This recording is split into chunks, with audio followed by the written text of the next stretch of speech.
With this movie, I'd like to show you how you can save a Photoshop PDF. So what I'd like to do is double click on the Chapter 14 folder here in Bridge.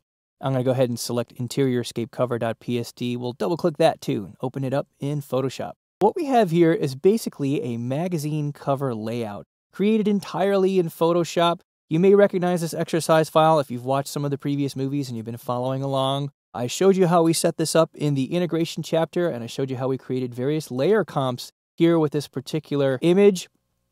As you can see, we can click on these different layer comps to go to our different versions of this magazine cover. And that was our whole purpose for setting this up in Photoshop rather than setting this up in InDesign. There's not a whole lot of text in here. I'm going to go ahead and look at the Layers palette. Click on the Layers palette icon to display it in a flyout window.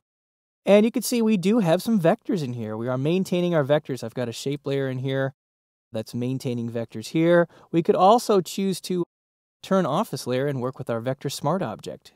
So we've got smart objects in here as well that's maintaining vectors. We have some type layers. These are actual type layers that can be edited with the type tool. So they are vector as well. So even though we're working in a raster environment or in a pixel-based environment, we still have some vector capabilities in here. And now if we wanted to, we could save this guy out as a PSD and place this into InDesign. We could even access our layer comps from InDesign using object layer options.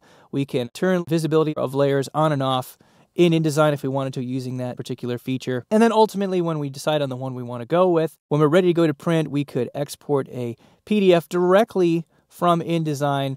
Of course, convert the file during the PDF making process into a CMYK file using the proper profile, which is generally the US Web Coded SWAP v2 when you're dealing with a magazine print like this. And then we're ready to go to press. We could do that in InDesign. However, unless we plan on making any changes to the document in InDesign, say maybe hiding the text layers in the PSD and retyping them in order to have that editability directly in InDesign, we could technically just write a PDF to go to press right here from Photoshop and maintain our vectors and do the same color conversion from RGB to CMYK during the PDF making process. So I just wanted to show you that here, that this is a viable option. Unless you need to place this in a multi-page layout in InDesign grouped with other layouts and other pages with the magazine, there's really no need to necessarily go the InDesign route, at least in this instance. This being a photograph-based cover, meaning that it's more visual. We're not dealing with loads of text. There's not a whole bunch of slugs all over the cover, so more photo-based. And it might make more sense to just do the whole thing here in Photoshop. Why not?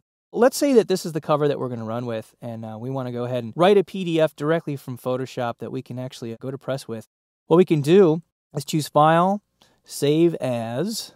That brings up the Save As dialog box. Now, currently we're set to PSD, which is the default when you're dealing with a layered Photoshop file. But if we wanted to, we could click the Format menu here and scroll down to where it says Photoshop PDF.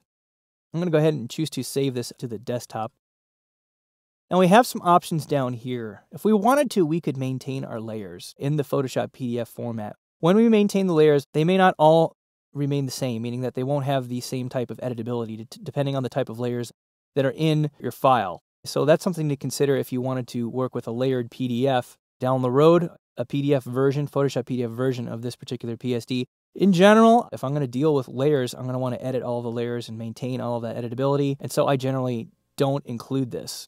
I generally turn that off. And since we're going to use this version using only these currently visible layers, I don't feel the need necessarily to embed the color profile either, because we're going to do the CMYK conversion in the PDF writing process when we get to the next dialog box. So when we turn these off, we have to save it as a copy, and that's fine. I don't have any problems with that at all. I'm going to go ahead and choose Save to take us to the next dialog box, and that is the Save Adobe PDF dialog box.